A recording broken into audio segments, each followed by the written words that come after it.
I'm here today with a good friend of mine, Lowell Hall.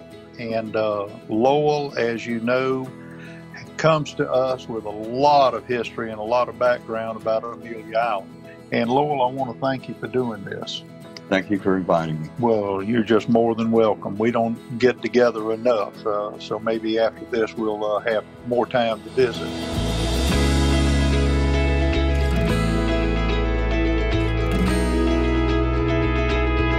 Lowell, what are some of your fondest memories of growing up in Fernandina? Oh, I guess the first memory, I was born here in Fernandina in 1951, Humphreys Memorial Hospital, and my most fondest memory was actually something that was told to me that has become part of my childhood memory, and that's whenever my father came to pick me and my mom up at the hospital. And our home was on Atlantic Avenue. But instead of taking me straight home, he took me to his store on Center Street, Hall's, and put me on the counter while he tended to a little business. Yeah. And then he took me home to my crib on Atlantic Avenue. So that's always something that stuck with me. So the first place I went to when I left the hospital was to work. Was the counter of Hall's. You know, guys, I've been telling you throughout this whole series, you know, this generation grew up working, and this is proof of it right here. I mean, you know, he came from the hospital, which was right next door, went to the store as an infant, and, you know, his dad right then and there, I mean, that's where he started. You know, speaking of that store, Lowell, there's a story that goes along with that, and what we're really talking about here, and we've already done a series on this, was Gene's store in the 200 block of Center Street. But before it was Gene's in 1941, it was Hall's store. Correct. There's a story that goes along with that, and I'd like to, if you would, touch on that story. Okay. My father opened the original Halls on Atlantic Avenue, as it was called back then. Yeah. We now call it Center. In 1941. And he operated the store until the mid to late 50s. But when he first opened up the store, it was a long, narrow, or deep and narrow rental space that he rented from, I believe it was Bailey Dickens. Yeah, because Dickens was upstairs. Yeah, so it was a long, deep, and I would say that's probably 60, 80, 100 feet deep. Yeah, that's the way it is today. Yeah, and maybe 30 feet wide, 20, 25 feet wide. Same thing today. What my father did when he first opened up, he put a petition back from the entry off of Center Street, maybe 20, 30 feet deep, and he sold magazines and newspapers and tobaccos. And in the back, you went to a little side door. There were pool tables and poker tables, and I think they called them Charlie boards at that time. But a little, kind of like a gentleman's club. Yeah. With some entertainment back there. And Dad operated that for, I don't know how long, I've seen a few years. And Dad was well respected in the community.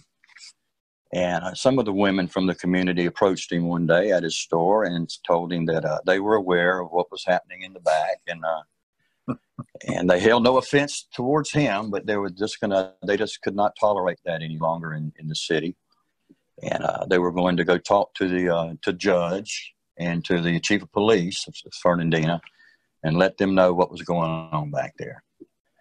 And he told the women that he understood and he agreed with them, but he could save them a little time, that if they didn't mind stepping through the door there to the side, they could step back and speak to the judge and the chief of police. They were back there either on the pool table or one of the poker tables. And that was a story Daddy liked to tell. And, but eventually he did eliminate the backroom operation and turned the entire space of the store into what it would have been in its day would have been like a little super Walmart. Oh, it was. Now he ended up. Your aunt Myra, Correct. Married Gene Barnhart. Gene Barnhart, and Gene ended up buying the store from your dad. Correct. Yes. Then it became Gene's. Correct. Yeah. So he established the store in 1941. And also kind of goes along with that, back in, it's a newspaper article. Folks, we're going to have photos of this up too. Fernandina News Leader. This is January the 20th, 1950. And it shows a group of men with a stringer of red bass and drum with a sign in front of them that says Charter Boat Parties, Halls of Fernandina. Mm-hmm. So not only did my dad have the store in 1941, he also later had according to him, was the first charter boat. I believe it. Yeah. Where you actually paid to go fishing on a boat. Fishing in Fernandina. Yeah. But back to the story. So Dad, he opened the store in 1941. I don't know. I was born in 51. Dad still had the store. It was still Halls in 51. So sometimes between 51 and maybe about 56, Dad had brought in his brother-in-law, Gene Barnhart, as a partner and operated the store with my dad. Well, the shrimping industry in Fernandina was looking at moving to Brownsville, Texas. The shrimping was very good, which is down on the Mexican border, very, very southern point of Texas. Matamoros. Matamoros. Right I used to go to Matamoros and sell gopher turtles and rabbits to the taco vendors. That's when I was 7, 8 years old. Yeah. That's another story. Okay. But so Dad, he sold the business to his partner, Gene Barnhart, and built a shrimp boat, the Big Mama. Yeah. Was my built uncle built it. Yeah.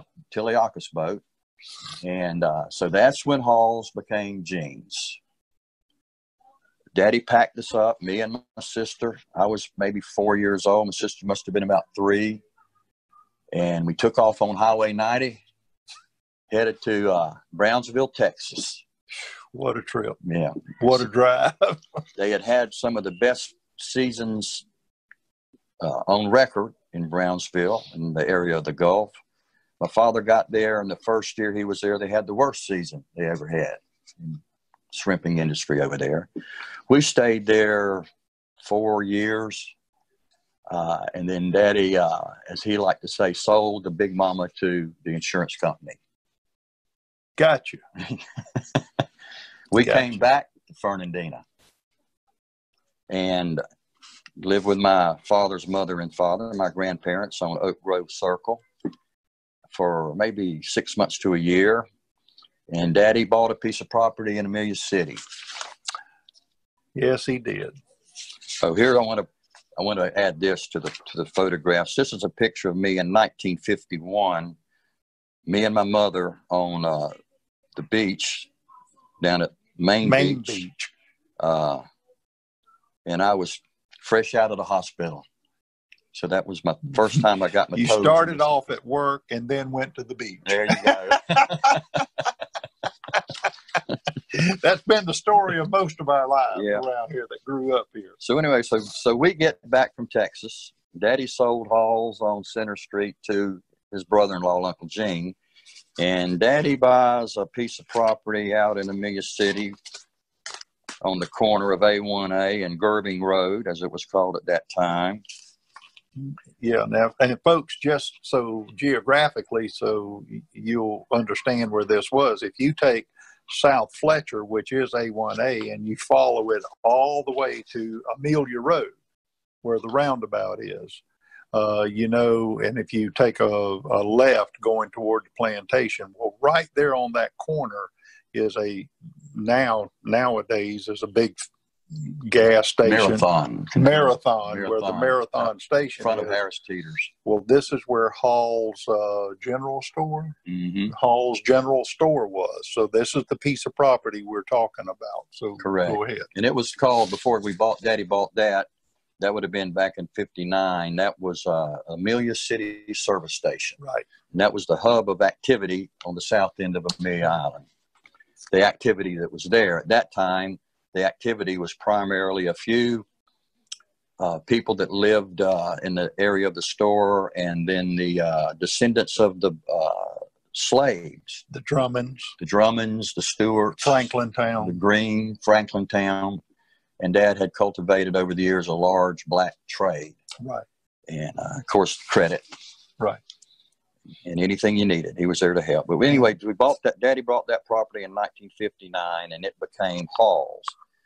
Now, my father borrowed some money from his brother-in-law, John A. Christian, and he was a prominent executive for Union Carbide and lived up in New Jersey at the time. And he sent his appraiser down, Richard D. Barker.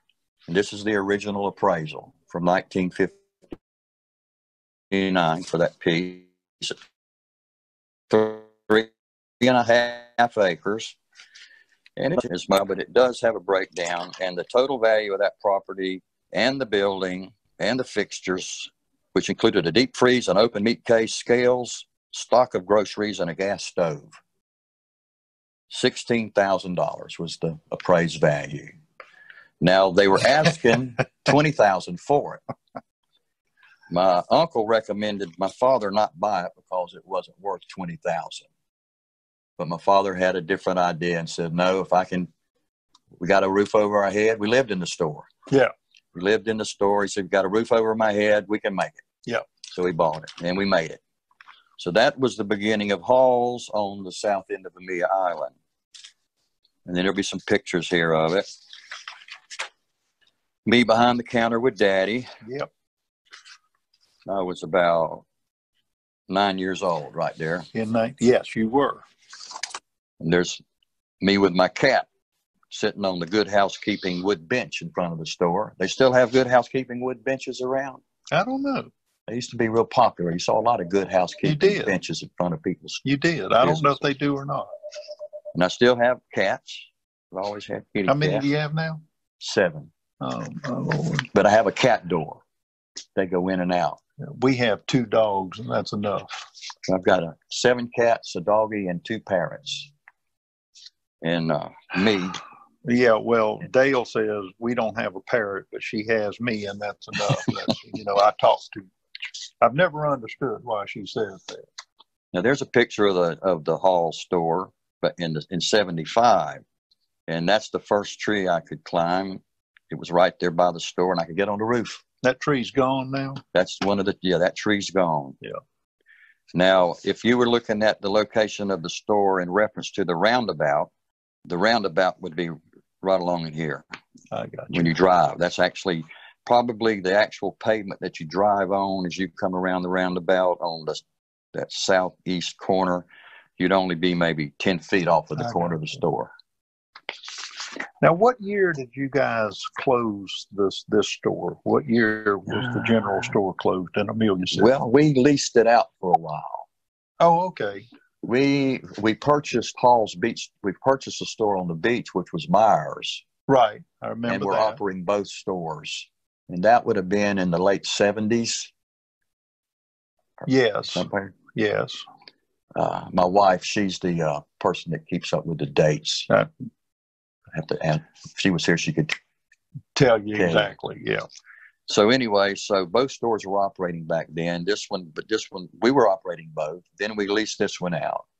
Then that lease was terminated. We leased it out to another individual who tore that old store down and built a new store. There was a new store built, and that store's been torn down. And now you got the new Marathon. Gotcha. But we sold that property, I don't know, mid-'80s, probably when we sold that.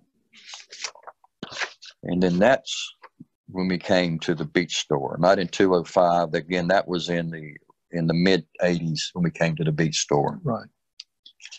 And that was Hall's Beach Store. And folks, what we're talking about is right at Sadler Road and South Fletcher Avenue, A1A, right where the roundabout is, across from Sliders, actually across from the public parking lot. And Lowell owned that for how many years? Well, that was in the early 80s. and I still own it, but I have partners. Right. And that property, we first we bought just the corner. It was 110 by 110, right on the corner, which was Myers Standard Oil Station, right, and gift shop.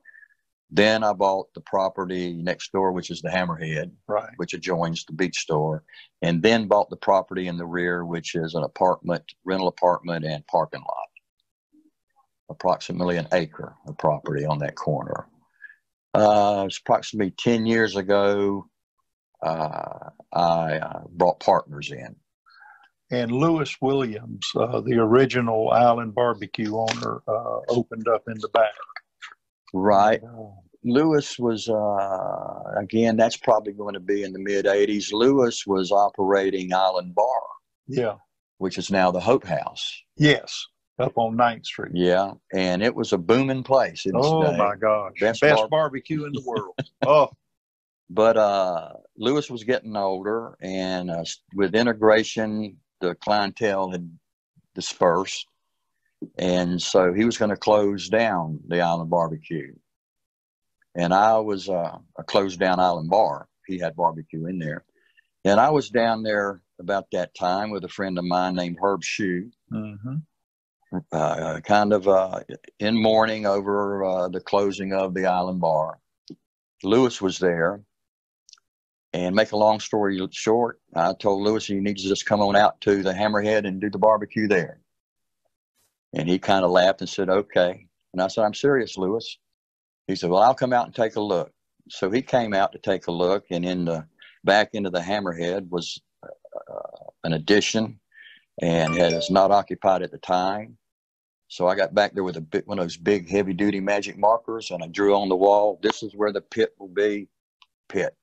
This is where the fry later will be, hood, fry later. And Lewis says, well, call me when you get the fry later hood up. I said, okay. So during that time, there was a chicken shack at 5 Points. Yes. Yeah, there was a closed down gas station. Yes. That somebody I'm was trying to think of the name of it. And anyway, it had closed down.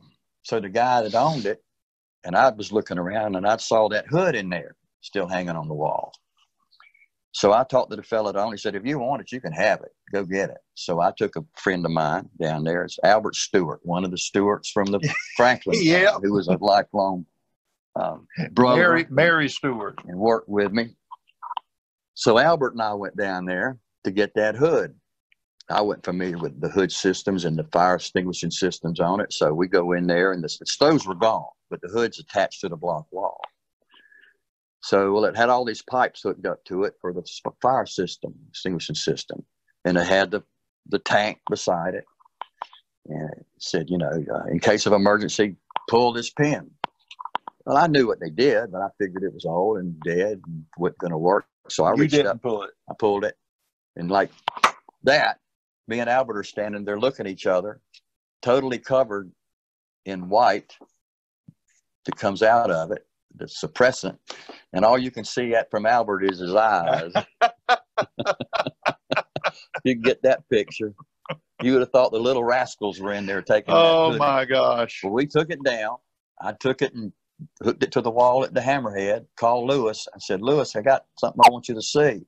So he came down, and there was the hood bolted to the wall. Just like he said, call me when you get the hood up. And I said, what are we going to do next, Lewis? He says, well, I'm going to call Tex McGowan and have him come down and build a barbecue pit. I said, that'll be a good next thing to do. If anybody could do it, Tex could. So Tex came down, built the pit, and that became the new location, or the continuing location for Island Barbecue. Yep. So that's how Lewis got there. Oh, my gosh. Lowell, did you ever dream we would see the growth that we are experiencing right now on this island? Had a nightmare one time. Yeah, it is a nightmare.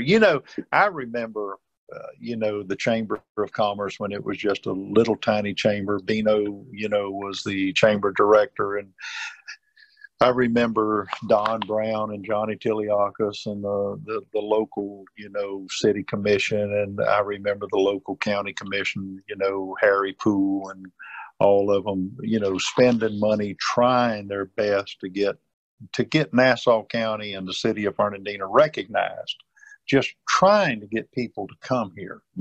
And, you know, just it seemed like it was a never ending battle, just trying to get somebody to recognize us and to come here.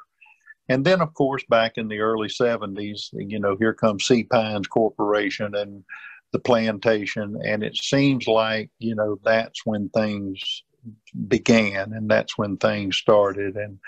And of course, today, tourism is huge here on the island. And we now have, you know, everywhere you look, if there's a vacant piece of land, somebody's buying it, building on it. And, you know, we have,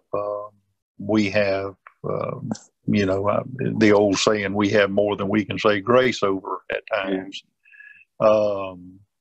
Parking's becoming a big issue, and this, that, and another.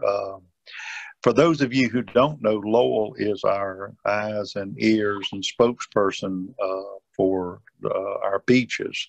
And by the way, I want to thank you for doing that, because I know it takes up a lot of your time, but he keeps an eye on our legislative branch of government, not only city, but county and state.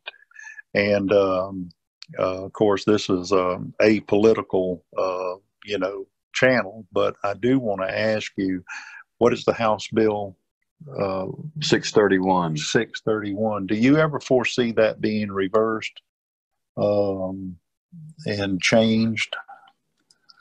Yes, I see it. I see it being amended in the future. Good. The attempt there was to protect private property rights, but at the same time to allow a defense and protection and a process to protect the public's customary use. I don't think they did a very good job of it. No. We already had numerous judicial determinations all the way to Supreme Court that did in fact prevail in the public's right of customary use to its dry sand beaches. All we're going to do now is have to take it back through another process, starting back from the beginning, which is the circuit court judges in each district, that circuit court judge, wherever this is happening, and it's already starting to happen around the state of Florida. So in Nassau County, on our beaches of Amelia Island, if and when, and you have to assume that there will come a time, and there already is some talk about this happening, that a oceanfront property owner will claim his private property rights to the dry sand beach. That will then be then the county or the city, whichever the case may be, then we'll have to enter into court using the customary use affidavits that we collected, and along with the procedure that's required by House Bill 631 to prove that we do have customary use. I got you. So, but what happens is, regardless of which side prevails, I would assume either side will appeal the circuit court judge's decision. And that's what's happened in the past. Then it would go from the circuit court to the state courts, to the state Supreme Court, all the way to the United States Supreme Court. So we're just going back through the same process that we went through before, but without a state law implementing a procedure. So it's just the procedure to go through. Right. Well, it's a pretty stringent procedure. Yeah, sounds. And right. what would happen is, if one individual property owner claims private property rights on their beach, on the dry sand beach in front of their property, you start that process. Then another one 6 months later could do the same thing. Another process. You could have theoretically, you could have hundreds of these cases all going on at the same time, because you have to address it parcel by parcel by parcel, where before it's been addressed as just a common customary use of that entire. I got you. So well, I'm sure there are those, that'll be watching this that maybe have kept up with this, and this explanation is going to help. Well, it's hard. It's hard to explain when you're knowledgeable. There's one thing I wanted to add too.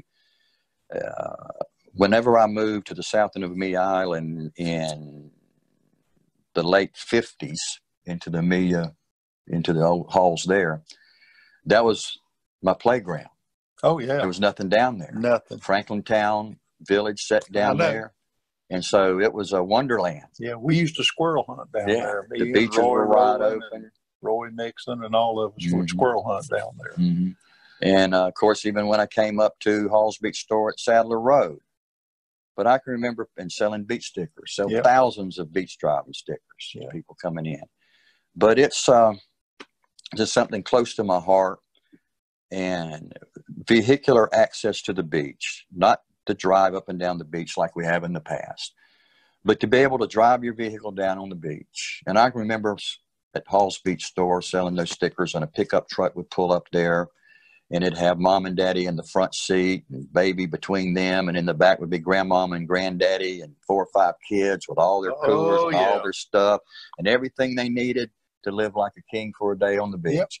Drive down and park by the water's edge and live like a millionaire. Well, you can't do it now if we don't have parking on the beach in the areas that we still do. And there's no parking anywhere else. You have taken something away from so many people that can't afford an accommodation on the ocean front. That's right. And can't lug all of their recreational amenities with them down on the beach. So that's what really touched my heart. It wasn't the fact of the development, the Amelia Island Plantation, or the homes. I think we might be getting a little overboard with it, but the tide will probably turn on that sooner or later.